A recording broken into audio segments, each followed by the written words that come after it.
The Kuwaiti girl's testimony was a masterclass in propaganda. Take an emotional story, amplify it through the media, and use it to shape policy and manipulate the masses.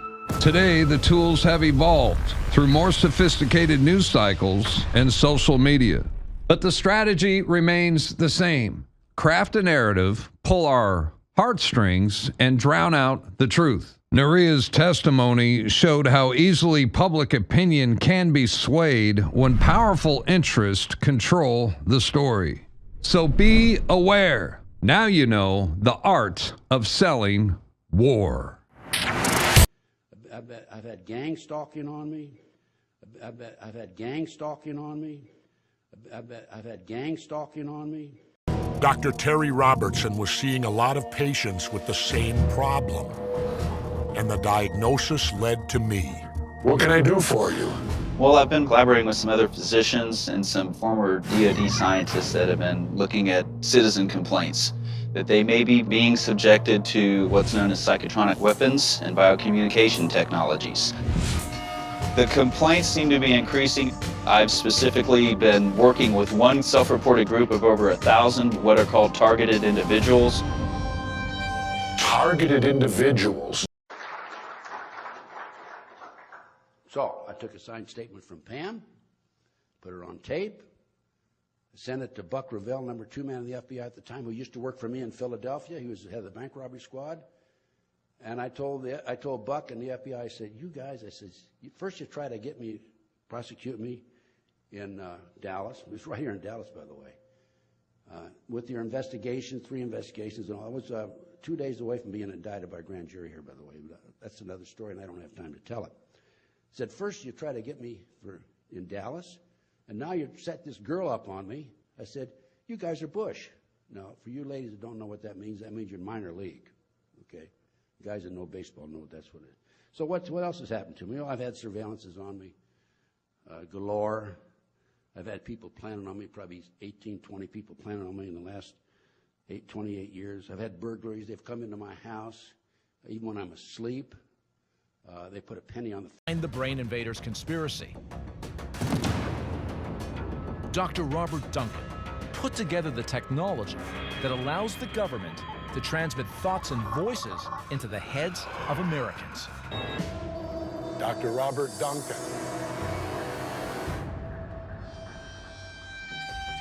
First question for you. Technology is neutral.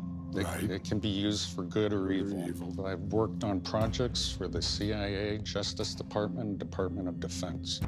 Is this the stuff, voices in the head and things like that? Yes.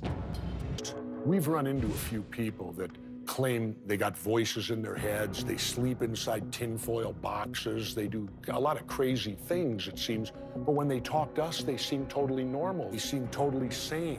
Are these people crazy, or is the government doing this to them? The government's doing this to them. He's not even bothering to hide it. They're called voice of God weapons.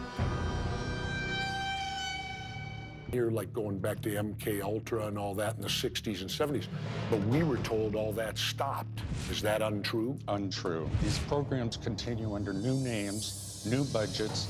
It's the ultimate weapon. Are there citizens of this country that are being abused with this technology? Worse than abused, that's a light word. They're being tortured. So that... That's part of the whole world domination strategy. Control the population from subconsciously to consciously. Have you ever listened to that little voice in your head? Most people consider that their conscience, maybe their intuition. But in tonight's special assignment, Ross Blackstone explains that voice may not be yours at all. Some say it could be the government controlling your mind. Cheryl Welsh lives in Davis and studies law at Lincoln. She says she's also a victim of street theater. Cheryl says is to observe how she reacts so the government can study her mind and eventually use the same technology to control the minds of America's enemies. If that sounds crazy to you, Cheryl says the government is succeeding. You know, you discredit the enemy. You make them look like a kook. And if you can imagine the government's motive, I mean, if you can read a person's mind, you're not going to reveal that for anything. She's not the only one. Cheryl has organized a group called Citizens Against Human Rights Abuse that has attracted hundreds of self-proclaimed victims from California and all over the world. I'm just trying to organize, I guess, and gather the information and get the information out, because I don't think the public has it. She's gathered documents like this from the United Nations that suggest banning electromagnetic weapons because of their biological effects on people. She's also collected papers that she says shows long-term American goals. I've got the documents from NASA, from Federal Times, from back in the 70s, the DIA, talking about how they were going to use this microwave hearing to drive political targets crazy. Well said. Well, have you ever felt that someone was watching you, but there was really no one there? What if someone really was watching? Well, in tonight's special assignment, Ross Blackstone introduces us to Northern Californians who say the government is monitoring their every move, reading their thoughts, and controlling their minds.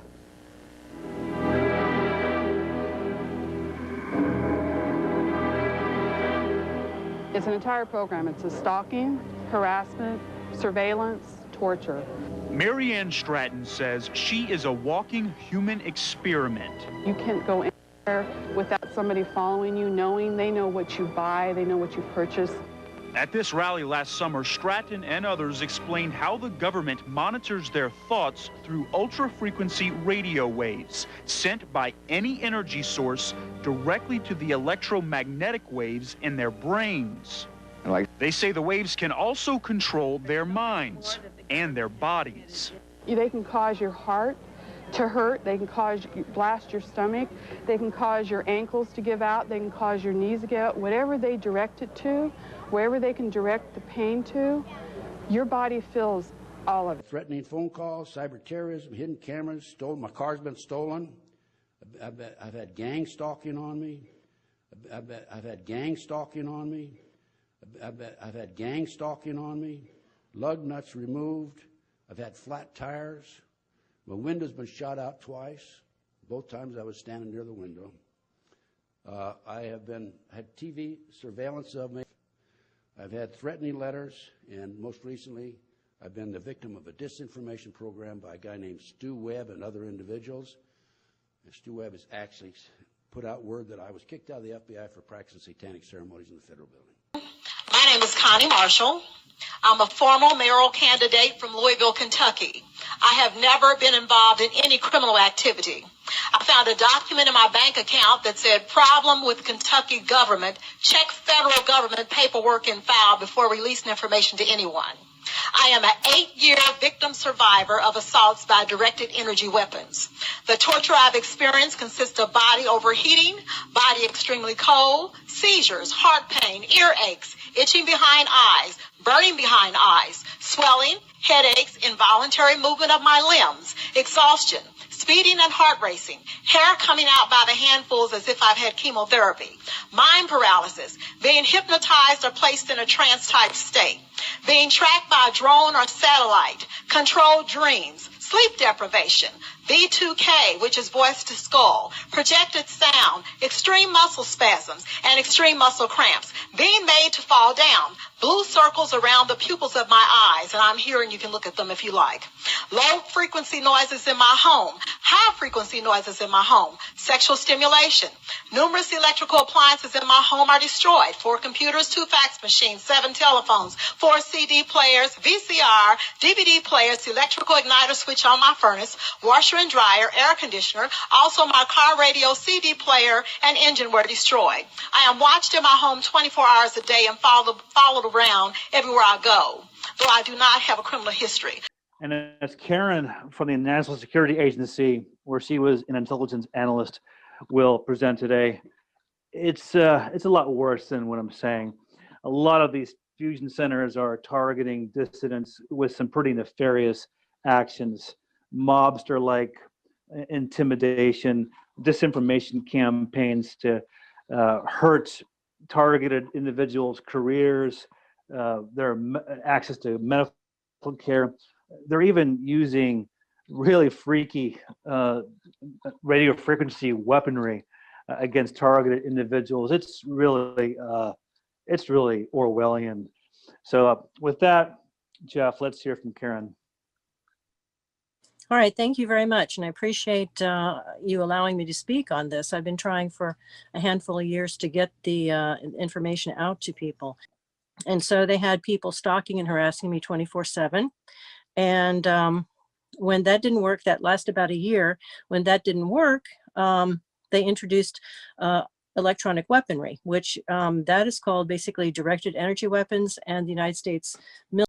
In fact, the Stasi, the East German secret police, created something called Zersetzung, and that is roughly translated, it means a decomposition of someone's life, emotional, familial, career, mentally, physically. It's a total destruction of a human being through psychological ops, because at that point in the 80s when they were using it, they were not employing directed energy weapons at that point, but they were driving all kinds of dissidents to suicide, which is what they were intending to do. They wanted these people to off themselves so they wouldn't be blamed, and they would get rid of these inconvenient people.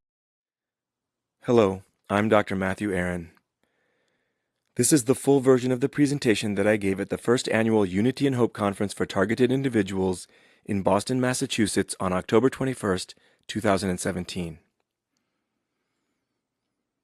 My presentation considers electronic harassment, an atrocious crime which can manifest itself as a within-community form of high-tech terrorism.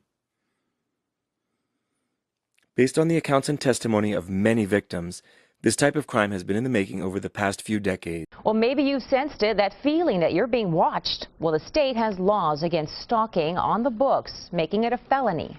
What if police don't recognize it? And what if it's a complete stranger who's bothering you? Tonight, Joe Conger and the I-Team investigates.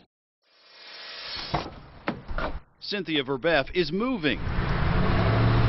Her home, Pain Clinic, Dr. John Hall. Pain Clinic, Dr. John Hall.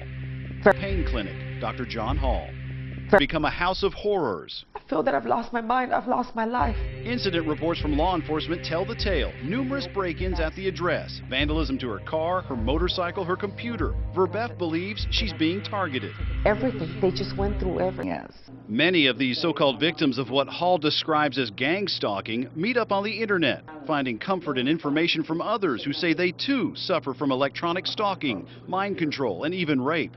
Loosely defined, gang stalking is where organized groups target and harass unwilling victims to the point of paranoia, leaving the victims to deal with skeptical family members and skeptical law enforcement. This isn't stalking done by a former spouse or former boyfriend or someone that's disgruntled at you, but stalking that's being done by total strangers in an organized fashion. Pain Clinic, Dr. John Hall. Across the nation, ordinary Americans claim they are being watched, harassed, and targeted. Documents released by Edward Snowden prove that the government is collecting data on its citizens. And it just recently came to light that security agencies were planting bugs in domestic laptops. Military technology has made massive leaps forward in the realms of directed energy weapons. Some claim these technologies are now being turned against the public. I am a targeted individual who is being harassed with directed energy weapons.